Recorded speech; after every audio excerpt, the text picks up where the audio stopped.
আসসালামু আলাইকুম।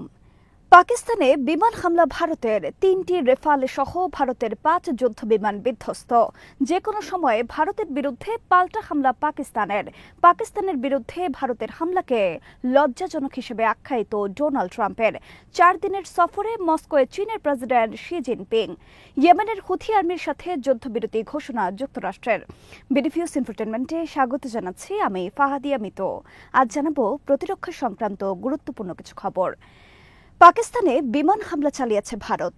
মঙ্গলবার রাত ১টার পর পাকিস্তান ও পাকিস্তান নিয়ন্ত্রিত কাশ্মীরের ৯টি এলাকায় চালানো হয়েছে এই হামলায় কমপক্ষে ৮ পাকিস্তানি নিহত হয়েছে। শিয়ালকোট, কোটলি, ভাওয়ালপুর এবং মুজফ্ফরবাদে কমপক্ষে ২৪ দফা বিমান হামলা চালিয়েছে ভারত। যুদ্ধ বিমান থেকে হামলায় ভারত ব্যবহার করেছে ব্যালিস্টিক মিসাইল। হামলার কঠিন জবাব দেওয়ার ঘোষণা দেওয়া হয়েছে পাকিস্তানের পক্ষ থেকে। বন্ধ ঘোষণা করা হয়েছে ইসলামাবাদ সহ পাকিস্তানের বিভিন্ন এলাকার শিক্ষা প্রতিষ্ঠান। আকাশসীমা নিষিদ্ধ করা হয়েছে করাচি ও লাহোরে। মঙ্গলবার রাতে পাকিস্তান ভূপাতিত করেছে ভারতের ৫টি যুদ্ধ বিমান। এর মধ্যে ৩টি ফ্রান্সের তৈরি রেফাল ফাইটার জেট, একটি রাশিয়ার তৈরি SU-30 এবং আরেকটি রাশিয়ার তৈরি MiG-29। পাকিস্তানের প্রতিরক্ষা মন্ত্রী খাজা আসিফ এই তথ্য জানিয়েছেন বার্তা সংস্থা রয়টার্সকে। পাকিস্তান আর্মির পক্ষ থেকেও ভারতের ৫টি যুদ্ধ বিমান এবং বেশ কয়েকটি ড্রোন ভূপাতিত করার তথ্য জানিয়েছে গণমাধ্যমকে। খাজা আসিফ জানান, রাত ১:৩০টায় ভারতের প্রথম দুটি যুদ্ধ বিমান ভূপাতিত করেছে পাকিস্তান আর্মি। এরপর রাত ২:৩০টায় বিধ্বস্ত হয় ভারতের তৃতীয় আরেকটি যুদ্ধ বিমান। চতুর্থ এবং পঞ্চম বিমান বিধ্বস্ত হয়েছে বুধবার ভোর রাত ৫টায়। খাজা আসিফ ভারতের একটি রেফালের যুদ্ধ বিমান বিধ্বস্তের এলাকার নাম উল্লেখ করেছেন। অবন্তিপুরের ১৭ নটিক্যাল মাইল দক্ষিণ পশ্চিমে বিধ্বস্ত হয়েছে বিমানটি। এছাড়া পাকিস্তানের পাল্টা হামলায় ধ্বংস হয়েছে ভারতীয় আর্মির একটি ব্রিগেড সদর দফতর। রেফালে হল ভারতের কাছে থাকা সবচেয়ে শক্তিশালী যুদ্ধ বিমান। ফ্রান্সের তৈরি ৩৬টি রেফালের যুদ্ধ বিমান ছিল ভারতের কাছে। এটি একটি 4.5 generation multirole fighter jet. Pakistan আর্মির পক্ষ থেকে মঙ্গলবার রাত ৪টায় জানানো হয়েছে, রাত ১টায় ভারত হামলা শুরুর আগে থেকেই আকাশে অবস্থান করছিল তাদের যুদ্ধ বিমান। ভারতীয় যুদ্ধ বিমান তাদের আকাশসীমায় অবস্থান করে হামলা চালিয়েছে পাকিস্তানের অভ্যন্তরে। পাকিস্তানের পাল্টা হামলায় ভারতের অভ্যন্তরে বিধ্বস্ত হয়েছে যুদ্ধ বিমানগুলো।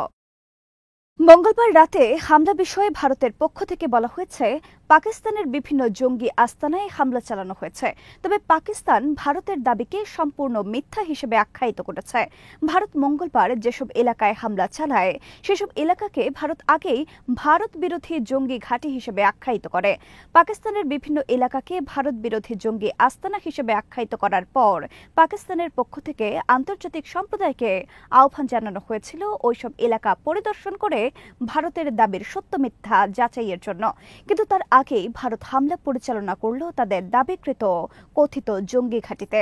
মঙ্গলবার পাকিস্তানের প্রতিরক্ষা মন্ত্রী খাজা আসিফ পাকিস্তানকে সতর্ক করেন, ভারত কাশ্মীরের লাইন অফ কন্ট্রোলের যে কোনো এলাকায় যে কোনো সময় হামলা চালাতে পারে। এ বিষয়ে তাদের কাছে গোয়েন্দা তথ্য রয়েছে। পাকিস্তানের পূর্বাভাস সত্য প্রমাণ করে মঙ্গলবার গভীর রাতে বিমান হামলা শুরু করে ভারত। খাজা আসিফ বলেন, ভারতের হামলার বিষয়ে আমাদের কাছে আগে নিশ্চিত তথ্য থাকায় সম্পূর্ণ প্রস্তুত অবস্থায় ছিল পাকিস্তান আর্মি, যে কারণে তারা ভূপাতিত করতে পেরেছে ভারতের ৫টি যুদ্ধ বিমান সহ অনেক ড্রোন। হামলার পর ভারতের জাতীয় নিরাপত্তা উপদেষ্টা অজিত দোভাল হামলা বিষয়ে টেলিফোনে অভিহিত করেছেন যুক্তরাষ্ট্রের পররাষ্ট্রমন্ত্রী ও ভারপ্রাপ্ত জাতীয় নিরাপত্তা উপদেষ্টা মার্কো রুবিওকে। এছাড়া পাকিস্তানে হামলার বিষয়ে ভারতের পক্ষ থেকে অভিহিত করা হয়েছে ব্রিটেন, রাশিয়া, সৌদি আরব, সংযুক্ত আরব আমিরাত সহ আরও কয়েকটি দেশকে। এদিকে পাকিস্তানে ভারতের হামলার ঘটনাকে শেম বা লজ্জাজনক হিসেবে আখ্যায়িত করেছেন যুক্তরাষ্ট্রের president Donald Trump. Donald Trump মঙ্গলবার সাংবাদিকদের বলেন, আমি দুপুরে হোয়াইট হাউসের দরজায় পা রাখার সাথে সাথে শুনলাম এই ঘটনা। এটি একটি খুবই লজ্জাজনক ঘটনা। আমি আশা করছি দ্রুত শেষ হবে এই যুদ্ধ। রাত থেকে কাশ্মীরের বিভিন্ন সীমান্তে গোলাগুলি চলছে ভারত ও পাকিস্তানের সেনাদের মধ্যে। ভারত সরকারের পক্ষ থেকে বলা হয়েছে, পাকিস্তানি সেনাদের হামলায় সীমান্তে নিহত হয়েছে কমপক্ষে ৩ জন। হামলার পরপরই যুক্তরাষ্ট্র সহ বিভিন্ন দেশকে অভিহিত করার ঘটনাকে ভারতের জন্য অমর্যাদাকর ঘটনা হিসেবে আখ্যায়িত করেছেন অনেক বিশ্লেষক। বিশ্লেষক। তাদের মতে এটা কোনো স্বাধীন সার্বভৌম দেশের চরিত্র হতে পারে না। ভারতের বর্তমান পররাষ্ট্র মন্ত্রণালয় এবং জাতীয় নিরাপত্তা উপদেষ্টা অজিত দোভাল আন্তর্জাতিক অঙ্গনে ভারতকে ডুবিয়েছে। প্রতিবেশী একটি দেশের সাথেও তাদের ভালো সম্পর্ক নেই। এদিকে মঙ্গলবার রাতে পাকিস্তানে ভারতের হামলার পর তীব্র উত্তেজনা ছড়িয়ে পড়েছে গোটা উপমহাদেশে। তীব্র উত্তেজনা বিরাজ করছে ভারত ও পাকিস্তানে। পাকিস্তানের জনসাধারণের পক্ষ থেকে তীব্র চাপ বিরাজ করছে ভারতের বিরুদ্ধে উপযুক্ত প্রতিশোধ গ্রহণের। সবাই গভীর অপেক্ষায় এখন পাকিস্তানের জবাব দেখার জন্য। পাকিস্তানে হামলার পর ইসলামাবাদের পাল্টা হামলার প্রস্তুতি নিচ্ছে ভারত। এর অংশ হিসেবে ভারত নিয়ন্ত্রিত কাশ্মীর এলাকার সমস্ত শিক্ষা প্রতিষ্ঠান বন্ধ ঘোষণা করা হয়েছে। কাশ্মীরে বন্ধ ঘোষণা করা হয়েছে ভারতীয় অভ্যন্তরীণ ফ্লাইট পরিচালনা। বন্ধ করা হয়েছে অমৃতসর, চণ্ডীগড় সহ উত্তর ভারতের বিভিন্ন বিমানবন্দর। ভারত নিয়ন্ত্রিত কাশ্মীরের বিভিন্ন এলাকায় লোকজন পালাচ্ছে পাকিস্তান সীমান্ত থেকে। হাজার হাজার ভারতীয় আশ্রয় নিয়েছে বাংকার সহ নিরাপদ আশ্রয়ে। পাকিস্তানের পাল্টা হামলার ভয়ে ব্যাপক আতঙ্ক বিরাজ করছে ভারত জুড়ে। বুধবার দেশটির সমস্ত প্রদেশে আয়োজন করা হচ্ছে সামরিক মহড়া। 1971 সালের পর দেশের সমস্ত প্রদেশ জুড়ে এই ধরনের মহড়া এই প্রথম। 1971 সালে বাংলাদেশ ঘিরে পাকিস্তানের সাথে যুদ্ধের সময় গোটা ভারত জুড়ে এই ধরনের মহড়ার আয়োজন করা হয়েছিল।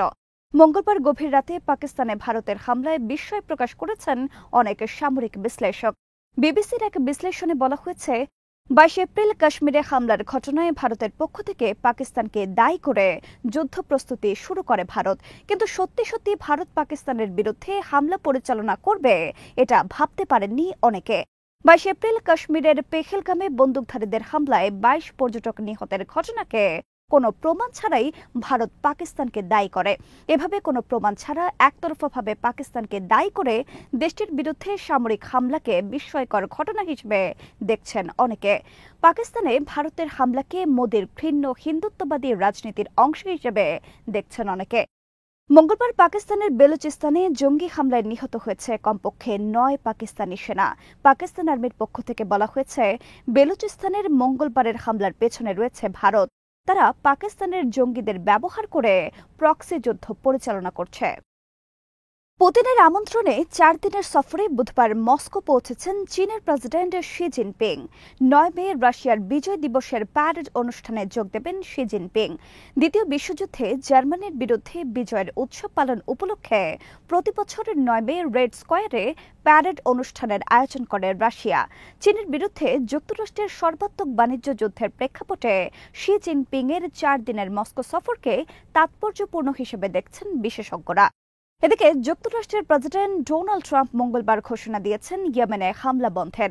ট্রাম্প বলেন, হুথি আর্মি রাজি হয়েছে যুদ্ধবিরতিতে। তারা বলেছে তারা আর লোহিত সাগরে হামলা পরিচালনা করবে না, ফলে আমরাও সিদ্ধান্ত নিয়েছি ইয়েমেনে হামলা বন্ধের। সিএনএন সহ বিভিন্ন গণমাধ্যমের খবরে বলা হয়েছে, ওমানের মধ্যস্থতায় যুক্তরাষ্ট্র হুথি যুদ্ধবিরতি সম্পন্ন হয়েছে। ট্রাম্পের বিশেষ দূত স্টিভ উইটকফ গত 1 সপ্তাহ ধরে ওমানের সাথে বৈঠক করেছেন হুথিদের সাথে যুদ্ধবিরতি চুক্তির লক্ষ্যে। তবে মঙ্গলবার ট্রাম্পের এই ঘোষণায় বিস্ময় প্রকাশ করেছে ইসরায়েল। ইসরায়েলের পক্ষ থেকে বলা হয়েছে, হুথি আর্মি ইসরায়েলে হামলা বন্ধ করবে কিনা সে বিষয়ে কিছু উল্লেখ নেই। আমরা এই বিষয়ে কিছু জানি না।